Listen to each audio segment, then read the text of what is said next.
Mari kita siap untuk diajar oleh firman Tuhan. Yang siap diajar sama-sama katakan amin.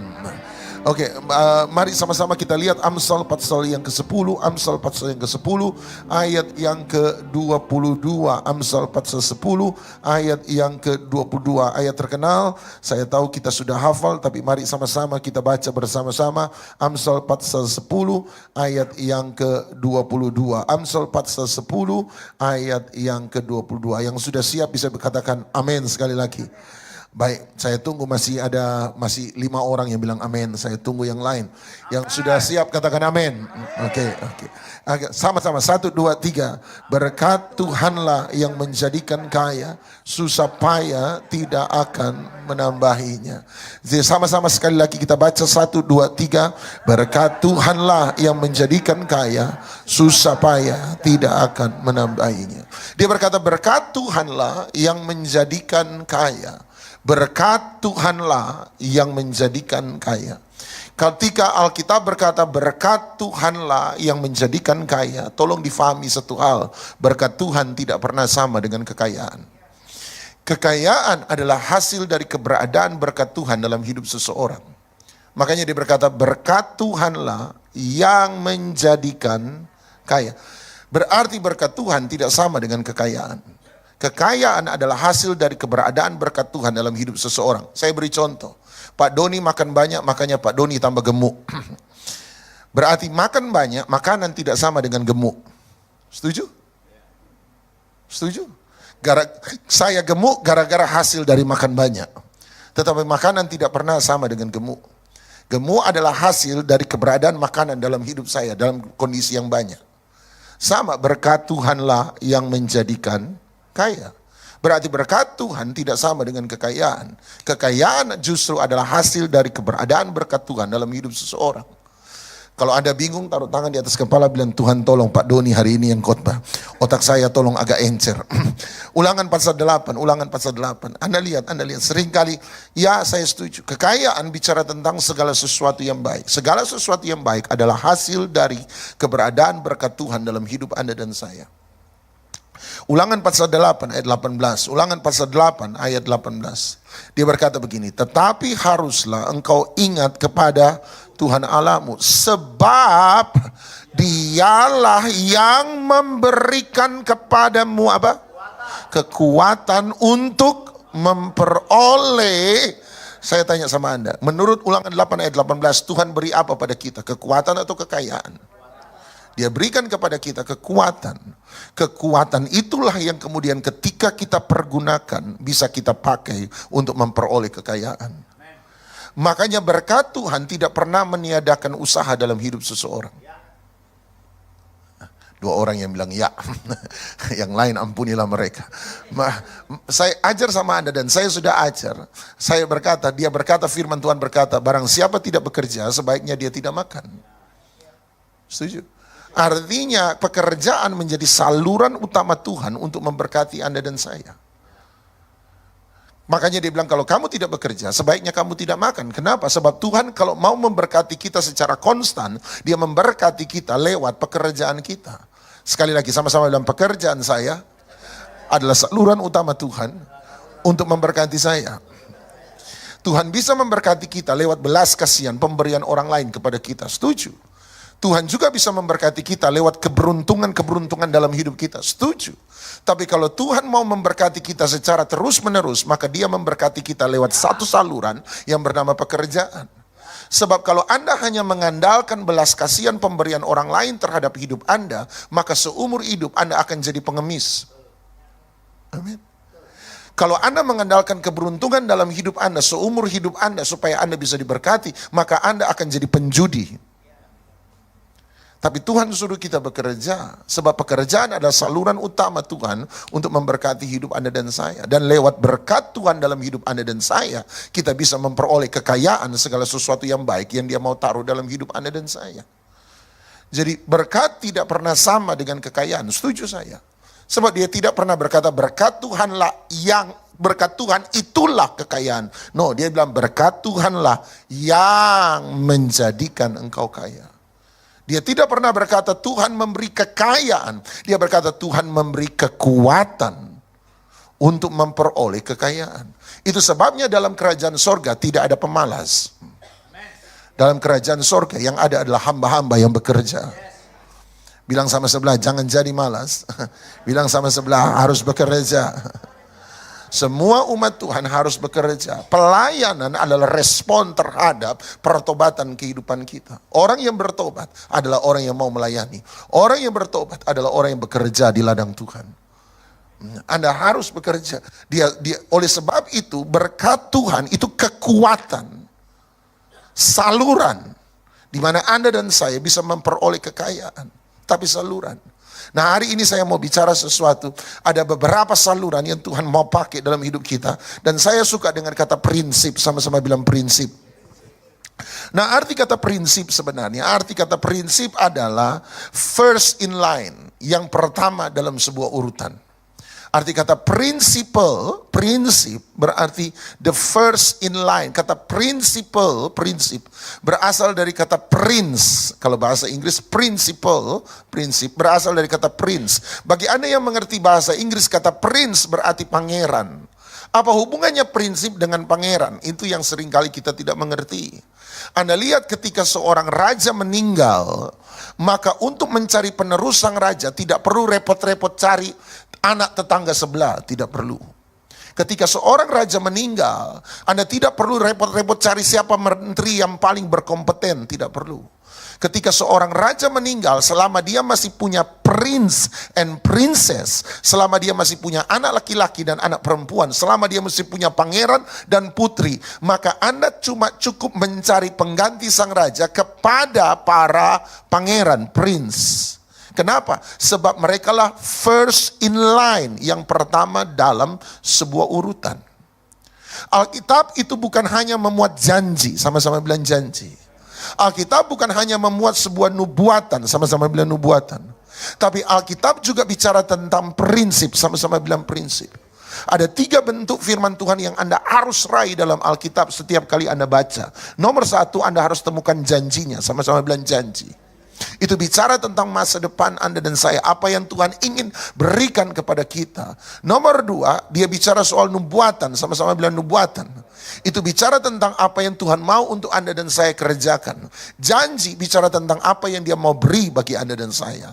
Nubuatan bicara tentang apa yang dia mau kita lakukan bagi dia. Tetapi nomor 3, prinsip, nomor sama-sama bilang prinsip. Prinsip adalah apa yang dia mau untuk kita hidup di dalamnya. Prinsip bicara tentang kehidupan. Prinsip bicara tentang gaya hidup. Orang harus punya prinsip dalam hidup ini. Yang setuju katakan amin.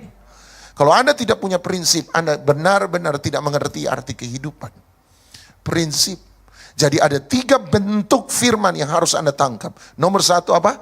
Janji. Apa yang dia mau beri bagi kita. Nomor 2 apa? Nubuatan. Apa yang dia mau untuk kita kerjakan. Nomor 3, prinsip, sama-sama bilang prinsip. Dia mau bagaimana kita hidup. Jadi ada 3 hal yang harus kita temukan. Prinsip is the first in line. Hal pertama yang harus Anda lakukan. Makanya Matius 6:33 berkata, carilah, sama-sama bilang carilah apa? Carilah apa? Dahulu kerajaan Allah dan kebenarannya, maka semuanya itu akan ditambah. Kata dahulu berarti prinsip. Bagaimana caranya supaya saya berhasil dalam bisnis saya? Menurut kriteria firman Tuhan sederhana. Carilah dahulu kerajaan Allah dan kebenarannya, maka semuanya itu akan ditambahkan kepadamu. Itu prinsip. Itu nomor 1. Tidak boleh dilewati. Nomor 2, Anda mau kerja keras. Nomor 3, Anda harus pintar. Nomor 4, Anda harus punya hikmat. Nomor 5, Anda harus punya koneksi, terserah. Tapi nomor 1, kalau Anda mau lihat keberhasilan dalam hidup ini, carilah dahulu kerajaan Allah dan kebenarannya, maka semuanya itu akan ditambahkan kepadamu. Bagaimana supaya saya punya keluarga yang sakinah, mawaddah dan barokah? Nomor 2 harus punya komunikasi. Nomor 3 harus punya rasa, harus pergi healing sama-sama dengan. Tapi nomor 1, terserah Anda mau nomor 2, Anda mau taruh nomor 3 apa, terserah Anda mau taruh nomor 4 apa. Tapi nomor 1, carilah dahulu kerajaan Allah dan kebenarannya, maka semuanya itu akan ditambahkan kepadamu. Bagaimana cara mendidik anak yang baik? Nomor 1, Anda bilang, oh saya harus mengerti perasaan anak. Oh saya harus banyak bicara dengan anak. Terserah, itu boleh nomor 2, itu bisa nomor 3, 4, 5 dan seterusnya. Tapi nomor 1, carilah dahulu kerajaan Allah dan kebenarannya, maka semuanya itu akan ditambahkan kepadamu. Itu saja. That's prinsip. Anda mau berhasil, Anda mau lihat kekayaan sesuatu yang baik dalam hidup Anda harus hidup pada sebuah prinsip. Sama-sama bilang prinsip. Nah, prinsip nomor 1 yang saya mau bagikan bagi Anda adalah Galatia pasal 6 ayat yang ke-7. Galatia pasal 6 ayat yang ke-7. Ini prinsip, saya tahu Bapak Gembala Anda senang dengan Galatia 6 ayat 7. Sama-sama, 1, 2, 3. Jangan sesat, Allah tidak membiarkan dirinya dipermainkan, karena apa yang ditabur orang. Amin. Anda harus mengerti prinsip tabur tuai. Anda hanya bisa menerima apa yang Anda tabur. Anda hanya bisa menikmati apa yang Anda tabur. Kalau Anda mau long lasting ke depan, Anda harus belajar menabur hari ini. Sebab Anda akan hidup dengan apa yang Anda tabur. Kalau sudah bicara tabur, semua pada diam.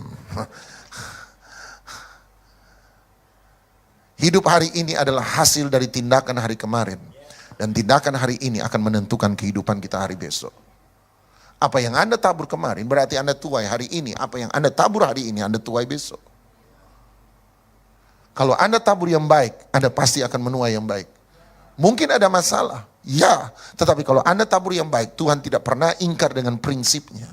Anda pasti satu kali akan menuai yang baik. Anda tabur yang jahat, Anda akan tuai yang jahat. Anda pikir hari ini Anda kaya, Anda sukses, Anda berhasil. Terserah. Tapi satu kali nanti Anda akan lihat, tetap akan menuai apa yang Anda tabur. Yosua pasal 5 ayat 12. Yosua pasal 5 ayat 12. Kita tahu selama 40 tahun orang Israel hidup dari mana yang turun dari sorga. Selama 40 tahun.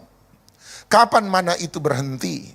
Alkitab berkata, Yosua 5 ayat 12, Alkitab berkata bahwa mereka satu kali sampai di tanah Kanaan. Ketika mereka sampai tanah Kanaan, mereka dari Mesir, daerah selatan. Dan kalau Anda naik dari Mesir ke Israel, daerah selatan, maka Anda akan sampai di daerah selatan pertama yang punya tanah yang cukup subur, yaitu daerah Yeriko. Bentangan Yeriko. Makanya kalau Anda naik dari daerah selatan, Anda ketemu Laut Mati Anda terus, Anda akan sampai Laut Mati. Kalau Anda pernah pergi ke sana, maka Anda akan lihat itu penuh dengan bukit, lembah, batu karang yang sangat kering. Makanya disebut Laut Mati di situ. Tetapi kalau Anda terus ke arah utara, Anda akan sampai pada bentangan daerah rendah pertama yang punya rumput-rumput hijau, yaitu daerah Yeriko. Di situ terkenal dengan pohon palmnya. Jadi Anda lihat, Anda sampai di kota Yeriko, dan ketika sampai di kota Yeriko, mereka mulai menabur dan menuai. Yang paling luar biasa ketika mereka menabur, Tuhan memberkati mereka begitu luar biasa. Tahun itu juga mereka menuai. Dan waktu mereka menuai di hari Paskah, itu luar biasa. Siapa percaya bahwa Tuhan itu adalah Tuhan yang mengendalikan waktu? Siapa yang bisa atur demikian rupa? Kamu tabur, kamu tuai persis di hari Paskah. Ketika kamu akan makan Paskah, mereka tuai, mereka giling gandum, dan mereka hasilkan tepung pertama. Dan mereka buat roti dari tepung dari tanah Kanaan pertama. Di malam mereka makan itu roti Paskah. Besok pagi yang mana biasanya turun, hari itu berhenti untuk turun. Ini yang saya percaya. Tuhan adalah Tuhan pembuat mujizat. Saya setuju. Dia buat mujizat instan. Tetapi dia tidak pernah maksudkan Anda hidup hanya dari mujizat instan terus.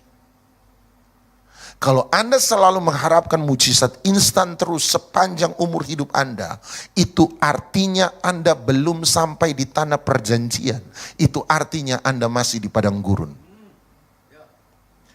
Tuhan ketika mereka sampai di tanah perjanjian, mereka tabur, God bless, berkati apa yang mereka tabur. Di tahun yang sama mereka tabur, mereka tuai, dan waktu mereka makan, Tuhan berkata, ini yang aku mau. Kamu makan bukan dari hasil mujizat instan, kamu makan dari hasil pekerjaanmu. Kalau begitu gak ada mujizat Tuhan dong? Ada, tapi kali ini mujizat Tuhan bukan dari roti turun dari sorga. Mujizat Tuhannya adalah dia berkati apapun yang engkau kerjakan.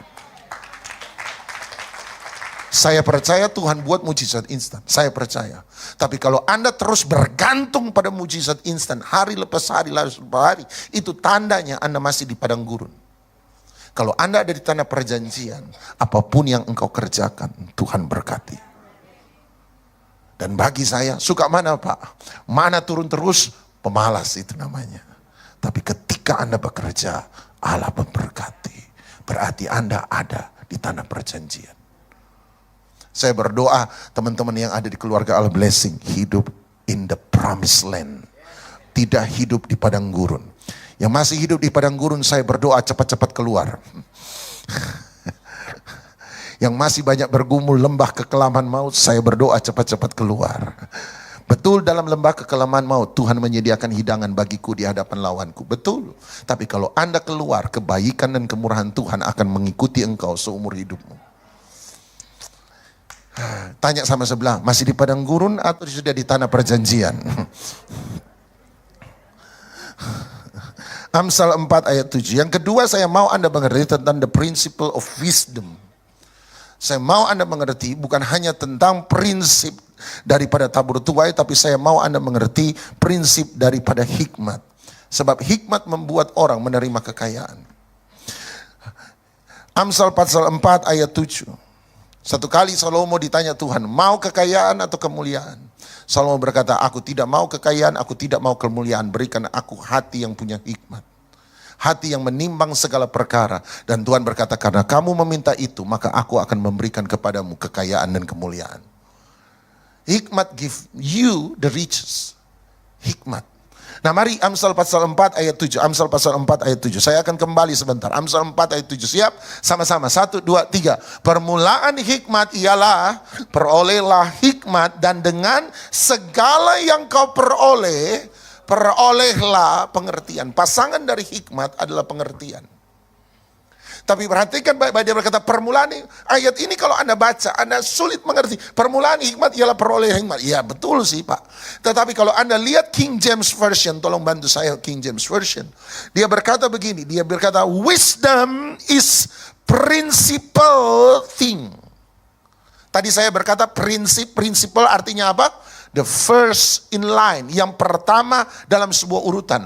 Principle berarti yang pertama, sama-sama bilang yang pertama. Sama-sama bilang yang terutama, sama-sama bilang yang terdahulu, sama-sama bilang yang terpenting. Itulah arti prinsip. Prinsip berarti yang pertama, yang terutama, yang terdahulu, yang terpenting. Itulah arti hikmat. Dia berkata, wisdom is the principal thing. Hikmat adalah hal-hal yang utama. Jadi hikmat tidak berurusan dengan hal-hal yang remeh-temeh, tidak. Dia berurusan dengan hal yang utama.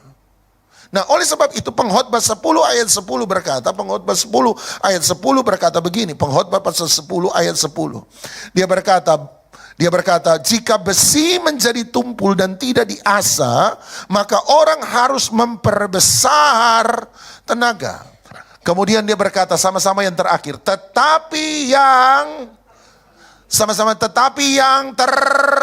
sama-sama bilang prinsip. Sebab prinsip selalu bicara yang penting. Prinsip tidak pernah bicara yang secondary. Dia selalu bicara yang primary. Dia tidak bicara nomor 2, nomor 3, nomor 4. Dia bicara nomor 1 selalu. Pokoknya prinsip, kalau hikmat adalah pokoknya. Itu sudah itu, nomor 1. Anda boleh buat yang lain, tapi nomor 1 yang Anda tidak boleh lupa adalah hikmat. Dia berkata, tapi yang terpenting untuk berhasil adalah apa? Yang terpenting untuk berhasil bukan doa. Yang terpenting untuk berhasil bukan puasa. Pendeta sesat. Doa dan puasa saat teduh penyembahan ibadah adalah membangun hubungan pribadi dengan Tuhan. Bukan untuk keberhasilan. Kalau Anda mau berhasil, Anda perlu hikmat. Dari mana hikmat berasal? Ya Anda harus baca Alkitab. Anda harus mengerti Tuhan. Tetapi Anda berdoa bukan untuk berhasil. Anda berpuasa bukan untuk berhasil. Anda berdoa dan berpuasa supaya kita punya koneksi membangun hubungan pribadi yang intim dengan Tuhan. Tapi kalau Anda mau berhasil, Anda perlu wisdom, hikmat. Taruh tangan di kepala sambil bilang, saya butuh hikmat. Amin, amin. Nah sekarang saya bawa Anda. Yakobus pasal 3 ayat 15 sampai 17. Saya ajar pelan-pelan. Sebentar saja, sebentar itu. Setelah itu saya selesai. Yakobus 3 ayat 15 sampai 17. Setelah itu saya selesai. Kalau pendeta bilang sebentar lagi selesai, semua jemaat dalam hati berkata, haleluya. Tapi tolong dalam hati, tolong jangan di mulut. Sebab kalau Anda bilang di mulut, saya yang jadi. Itu melemahkan iman saya. Yakobus 3 ayat 15. Itu apa? Tidak tahu. Nanti sebentar kita akan cari tahu. Tapi dia berkata itu, sebab kita mulai dari ayat 15. Kita tidak mulai dari ayat 1. Tapi mari dia berkata itu apa? Itu nanti kita cari tahu. Dia berkata itu bukanlah hikmat yang datang dari atas. Tetapi kalau bukan dari atas berarti dari mana? Dari bawah. Dari bawah itu apa? Dari dunia, nafsu manusia, dan dari setan-setan. Nah sekarang lihat ayat 16. Apa yang disebut itu? Itu ayat 16 berkata, sebab di mana ada iri hati dan, sama-sama bilang itu. Nah itulah itu. Jadi waktu ayat 15 berkata, itu mana? Sebab di mana ada iri hati dan mementingkan diri sendiri. Anda lihat ayat 14, Anda akan temukan pasangan yang sama, iri hati dan mementingkan diri sendiri. Iri hati dan mementingkan diri sendiri adalah pasangan suami istri. Tidak bisa dipisahkan. Orang yang iri adalah orang yang egois pasti iri. Apa itu? Itu pada ayat 15. Iri hati dan mementingkan diri sendiri. Dan Alkitab berkata, Yakobus berkata, berarti iri hati dan mementingkan diri sendiri adalah hikmat. Ayat 15. Itu hikmat. Hanya bukan dari atas, tapi dari bawah. Makanya orang yang iri hati tidak pernah merasa salah untuk iri hati. Sebab dia merasa benar, sebab itu hikmat. Orang yang egois selalu tidak pernah merasa salah kalau dia egois. Sebab itu hikmat yang paling susah untuk memperbaiki orang yang tidak pernah merasa salah. Bilang sama sebelah, kalau sudah salah jangan sok benar. Kita pendeta ini bilangin susah, soalnya susah benar. Sudah, tapi firman Tuhan, itu kan Bapa. Susah. Kebenaran adalah sesuatu yang bisa diterapkan pada semua orang untuk segala zaman, pada segala keadaan. Kalau pengampunan adalah kebenaran, maka tidak peduli apapun yang Anda alami, siapapun yang menyakiti Anda, apapun kondisi Anda tetap harus mengampuni. Kalau memberi adalah kebenaran, maka tidak peduli apapun keadaan Anda, apapun situasi kondisi Anda harus belajar untuk memberi. Sebab kebenaran terlaksana pada semua orang. Itu benar buat Pak Yohanes Gunawan, itu benar buat saya, itu benar buat Anda, itu benar buat Abraham, itu benar untuk generasi 1000 tahun ke depan. Sebab kebenaran adalah sesuatu yang tidak akan pernah berubah. Itu benar untuk semua orang, pada semua keadaan, pada semua kondisi, pada semua situasi, pada semua waktu. Makanya jangan kasih, kita pendeta ini susah kalau sudah bilangin, sudahlah Bu ampuni. Enak aja Pak, Papa enak ngerti suami saya Pak, kalau suami orang lain boleh Pak, suami saya beda Pak. Itu bukan kebenaran, namanya kasus. Kasus tidak terjadi pada semua orang. Kalau kebenaran harus terjadi pada semua orang. Dia berkata, iri hati dan mementingkan adalah wisdom, hikmat. Nah ini yang saya mau tanya. Kalau begitu kembali ke ayat 16 tadi. Kalau begitu pertanyaan saya, di mana iri hati itu berada? Di otak apa di hati? Di hati. Gak ada iri otak kan? Adanya iri hati. Kalau iri hati ada di hati, egois juga ada di hati, berarti hikmat ada di mana? Hati. Hikmat tidak ada di otak. Yang ada di otak kecerdasan, yang ada di otak pengetahuan, yang ada di otak kepintaran. Hikmat tidak ada di otak, hikmat ada di hati. Makanya pengetahuan harus dipelajari. Tapi hikmat dia bilang minta. Mintalah hikmat kepada Dia yang akan memberi tanpa berbantah-bantah. Hikmat itu minta, sebab itu ada di hati. Yang bisa menciptakan hati yang baru hanyalah Dia. Minta. Makanya Tuhan Yesus berkata, cerdik seperti ular, tulus seperti merpati. Kecerdikan bukan berarti menghilangkan ketulusan. Jadi cerdik bukan berarti saya kehilangan ketulusan. Menjadi tulus bukan berarti saya juga tidak harus jadi cerdik. Anda harus cerdik, tapi di waktu yang sama Anda harus tulus. Sebab kecerdikan tanpa ketulusan namanya licik. Ketulusan tanpa kecerdikan namanya bodoh. Kecerdikan harus berjalan dengan ketulusan, sebab tulus plus cerdik namanya bijaksana.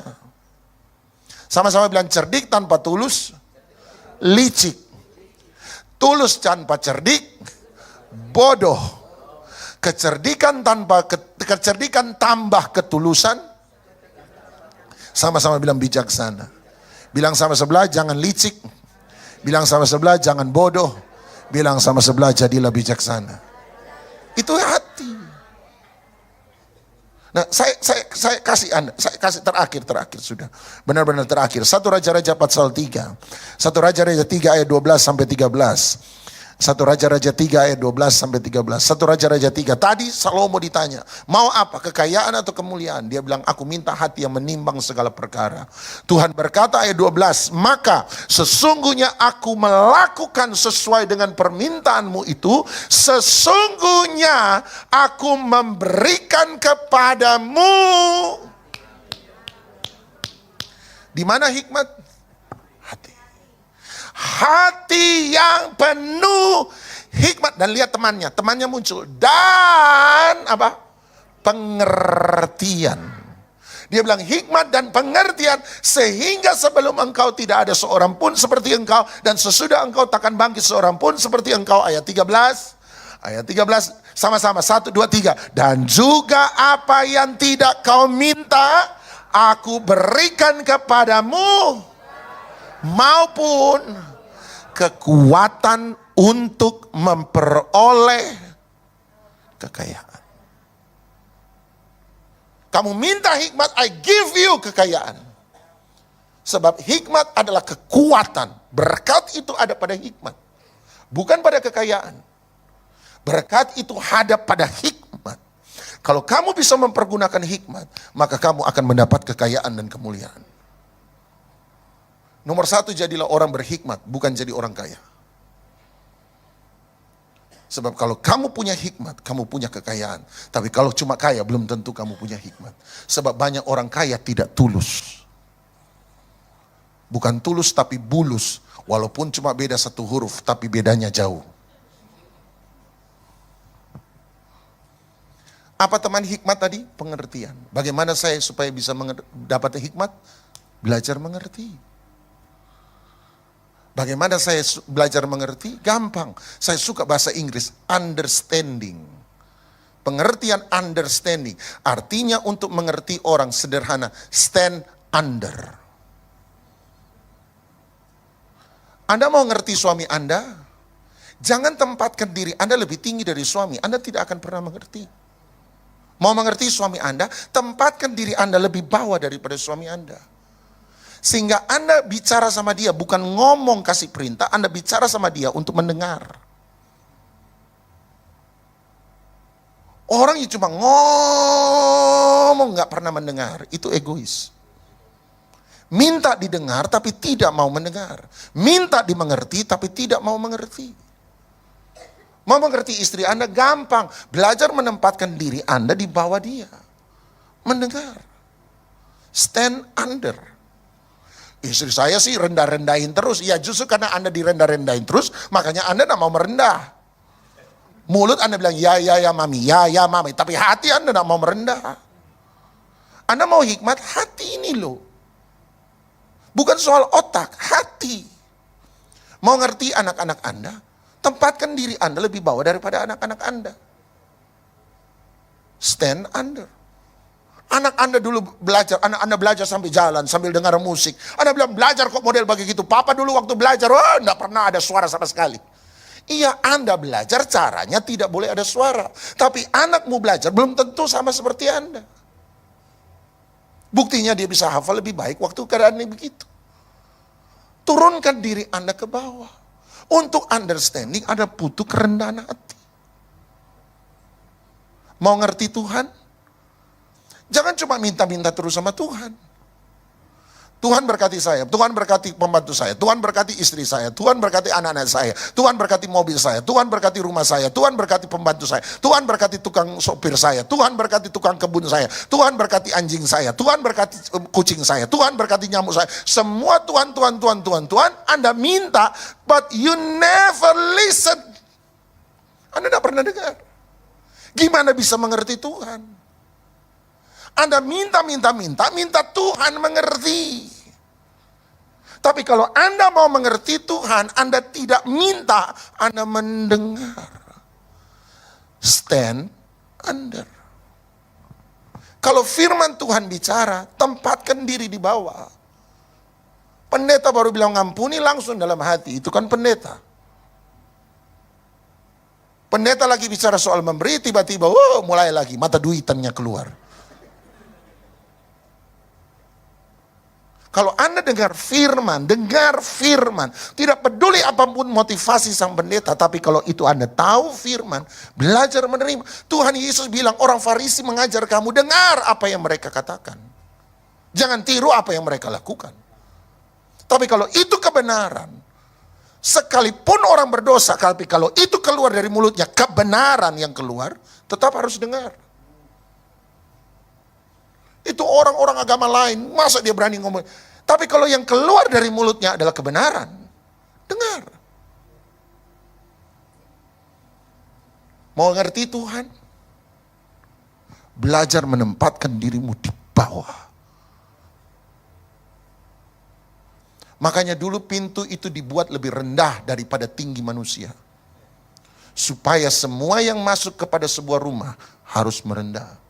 Artinya kalau kamu tamu masuk ke dalam sebuah rumah, kamu harus lebih dulu bersedia tunduk pada otoritas yang punya rumah. Anda lagi masuk ke rumah Tuhan. Amin. Hati ini merendah dulu. Yang punya rumah Tuhan bukan Anda dan saya. Dengar apa yang dia katakan. Ini rumahnya, ini aturannya, ini kebenarannya. Kalau Anda mau lakukan, Anda keluar, Anda diberkati. Sudah.